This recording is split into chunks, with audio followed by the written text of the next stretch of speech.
Morning Pinoy Hobbies. Ngayon ay akit ulit tayo na Vertasol papuntang Kaibang Tunnel. Nandito na tayo sa Maragondon.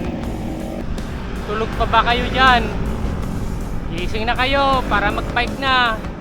Ang sarap ng panahon ngayon, ang lamig.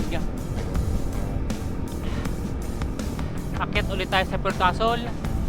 Tapos punta ng Kaibang Tunnel. Yung katawan niya.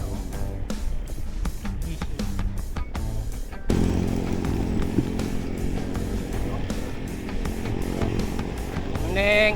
Kaibigan ka? Oo. Ikaw? Lalo. Oo. Kaibang try.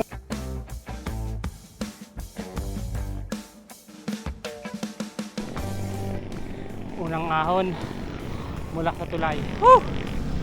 Ah!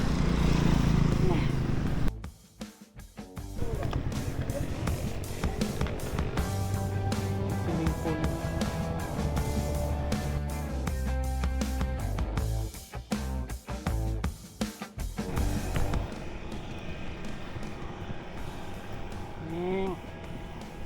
Aluminum.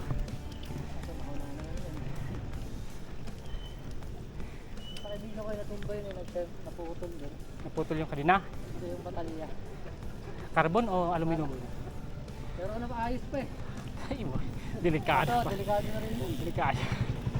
Ay, may lakad na yun. Oo, paahon. Pag ako nagra-ride dito, nakaka 115 ako eh. Mula doon. Oo, hanggang dito, balikan.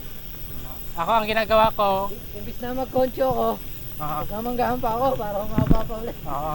Ako ang ginagawa ko para mahaba-aba. 'Di ba? Papuntang Kaibing dito, kakaliwa ka, 'di ba? Dumidiretso pa ako doon, no, sa dulo. Dulo. Tapos pakadulo, dadad ako dito, lampas ng Kaibing Tunnel. Tapos akyat, tapos diretso ako ng 3SM. Mahaba yan, tapos dadaan ng Magano nyo yung daan dyan, yung labas yung Magallanes din. Oo. Tama, Magallanes pala yun. Matarik din na. Oo. Yung bukana pa lang, matarik na yung tulay. Tapos daan ako ng Tansa Road. Yun, mahaba na talaga. Gusto ko talagang tabay yung ride.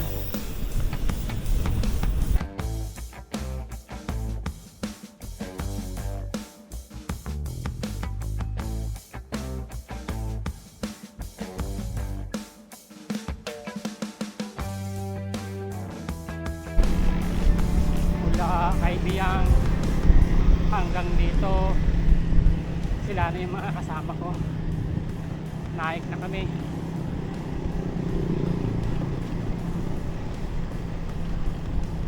Maganda yung pacing nito. Sarap sabayan.